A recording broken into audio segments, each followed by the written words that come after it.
আসসালামু আলাইকুম ওয়া রাহমাতুল্লাহি ওয়া বারাকাতুহু। আলহামদুলিল্লাহ ওয়া সালাতু ওয়া সালামু আলা রাসূলিল্লাহি ওয়া বা'দ। সুপ্রিয় দর্শক, স্বাগত জানাচ্ছি রমাদান কারীম অনুষ্ঠানে, powered by Sinbad, cosponsor Islam bank, Al Arafa Islam bank, Pubali bank ও ঢাকা রিসোর্টের সৌজন্যে দর্শক সুন্দর আয়োজনে আমরা ইসলাম এবং জীবন ঘনিষ্ঠ বিভিন্ন গুরুত্বপূর্ণ বিষয়ে আলোচনা করে থাকি। আমাদের আজকের আলোচ্য বিষয় রমাদানের উদ্দেশ্য।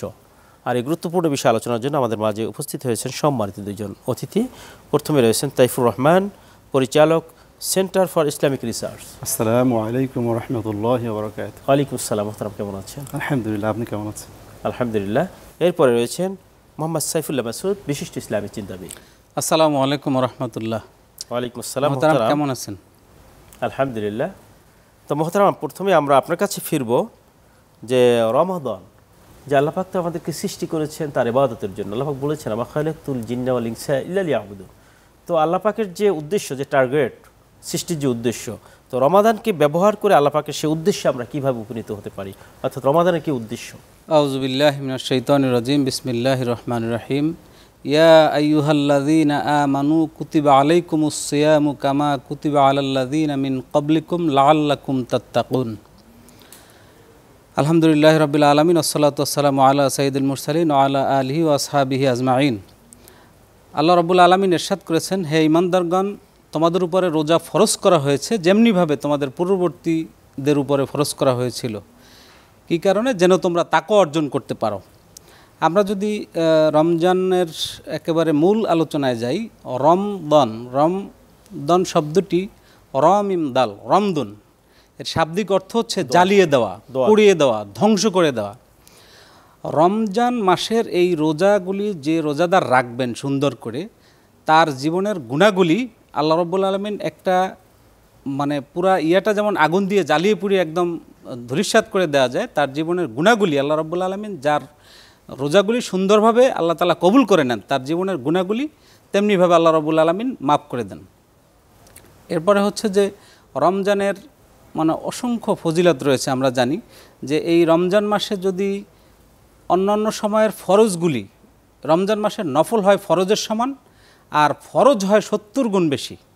দেখেন, অন্যান্য ইবাদতগুলোর মধ্যে যেমন আমরা যদি নামাজ পড়ি বা রোজা, হজ, জাকাত এগুলি করি, এটার মধ্যে অন্যান্য যে কোরআনে আল্লাহ রাব্বুল আলামিন বর্ণনা করেছেন, এগুলি বলছেন যে নামাজ পড়তে হবে, কিভাবে পড়তে হবে, জাকাত দিতে হবে, কিভাবে দিতে হবে, হজ করতে হবে, এবং সেখানে সাফা মারওয়া সাই করতে হবে, আরাফার ময়দানে অবস্থান করতে হবে। এই বিষয়গুলি কিন্তু বিশালভাবে কোরআনে উল্লেখ নেই। কিন্তু আপনি চমৎকার করে বলছিলেন। আমরা আপনার কাছে জানবো যে রমাদান যে আমাদের কি উদ্দেশ্য রমাদানের।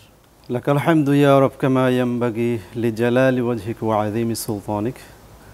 সম্মানিত শায়েখ, আপনাকে অসংখ্য ধন্যবাদ চমৎকার একটি বিষয় উপস্থাপন করার জন্য। এখানে মজার একটা বিষয় হচ্ছে, পুরো কোরআন মাজিদে শুধুমাত্র একবারই সিয়াম নিয়ে আলোচনা করা হয়েছে, এবং সেটি হচ্ছে সূরা আল বাকারার 183 থেকে 187 এর মধ্যে।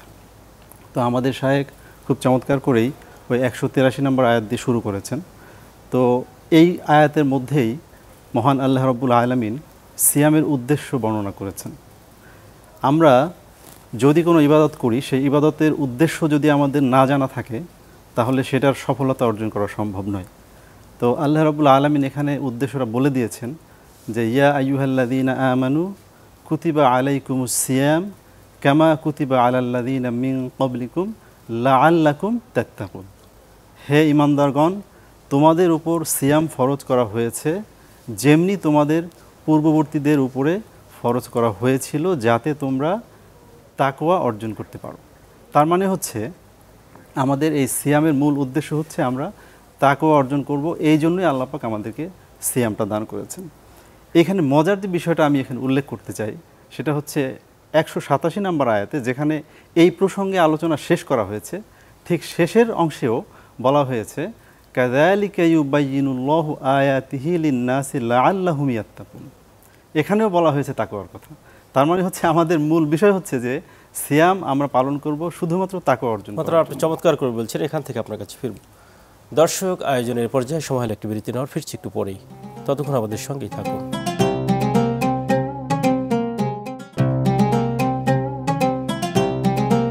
দর্শক, বিরতি পর আবারও স্বাগত জানাচ্ছি রমাদান কারীম অনুষ্ঠানে, powered by Sinbad co sponsor Islam bank, Al Rafa Islam bank, Pubali bank ও ঢাকা রিসোর্টের সৌজন্যে। মোহতারাম, আপনি চমৎকার করে বলছিলেন, আমরা যে বিষয়ে আপনি বলতেছিলেন তাকওয়া অর্জনই হচ্ছে আমাদের সিয়াম সাধনার মূল উদ্দেশ্য, এটা নিয়ে আমি আলোচনা করছিলাম। তো এখানে আমি যেটা বলতে চাচ্ছি সেটা হচ্ছে যে এই উদ্দেশ্য যদি আমাদের শিখতে হয় তাহলে অবশ্যই আমাদের কোরআন স্টাডি করতে হবে। আমাদের কোরআন স্টাডি এতটাই আমাদের কমে গেছে সমাজে, যার কারণে আমরা আমাদের উদ্দেশ্যটা বুঝতে পারছি না। যেমন আমি একটা বলতে চাই ইংলিশে যে we are living on a gold mine without realization that this is a gold mine.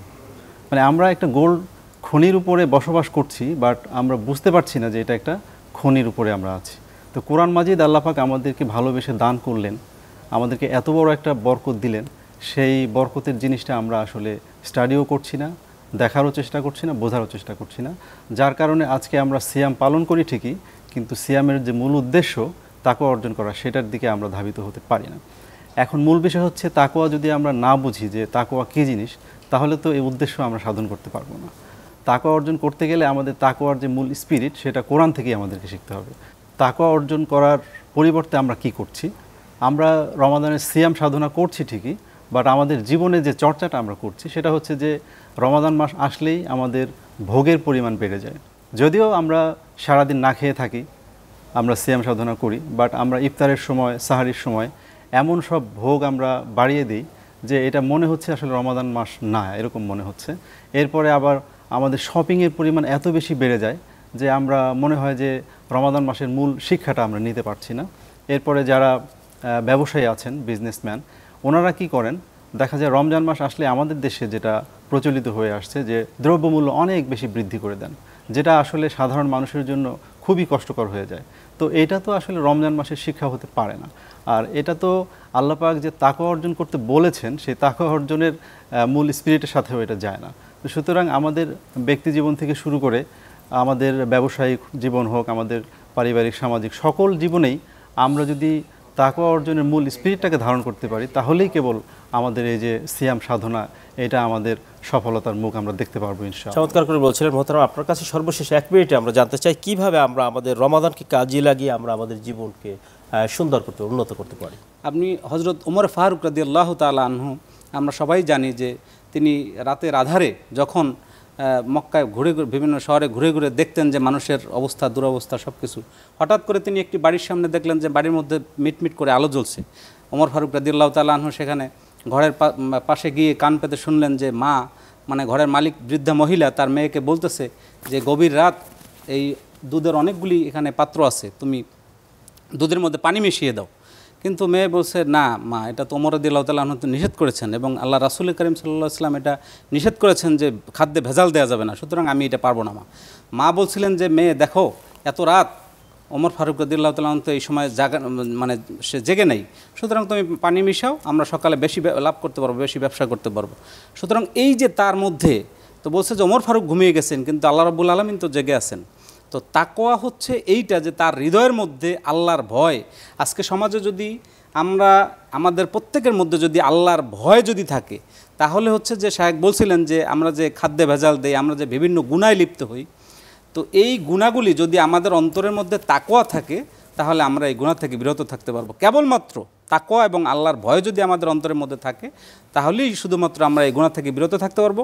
এবং এই রমজানের যে আসল উদ্দেশ্য, সেই উদ্দেশ্য আমরা সফলতা লাভ করতে পারবো। এবং সবাই আমরা আল্লাহর কাছে দোয়া করি যে এই রমজান যাতে আমাদের জীবনের একটা সেরা রমজান হয়, এবং এই রমজানেই যাতে আমাদের গুনাহগুলি মাফ করে আল্লাহর কাছে চূড়ান্ত পর্যায়ে আমরা পৌঁছাইতে পারি। আল্লাহ রাব্বুল আলামিনের কাছে সেই তৌফিক কামনা করে আমি শেষ করছি।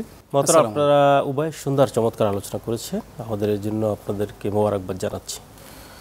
দর্শক, রমাদানের যে তাকওয়ার যে গুণাবলী, এগুলো যদি আমরা অর্জন করতে পারি, বিশেষ করে আল্লাহ পাকের যে নির্দেশনা রয়েছে, এটা যদি আমরা জীবনে বাস্তবায়ন করতে পারি, এবং আল্লাহ পাক যে বিষয়ে নিষেধ করেছেন, বিরত থাকতে বলেছেন, এটা যদি আমরা ফিরে থাকতে পারি, তাহলে আমরা পরিপূর্ণ মোমেন হিসাবে আল্লাহ পাকের দরবার উপস্থিত হতে পারবো এবং আল্লাহ পাকের সন্তুষ্টি অর্জন করতে পারবো। সে আশাবাদ ব্যক্ত করে আজকের মতো এখানেই বিদায় যাচ্ছি। হায়দা মা ইনদি ওয়াল ইলমু ইনদাল্লাহ আলাইহি তাওয়াক্কালতু ওয়া ইলাইহি উনীব। আসসালামু আলাইকুম ওয়া রাহমাতুল্লাহি ওয়া বারাকাতুহু।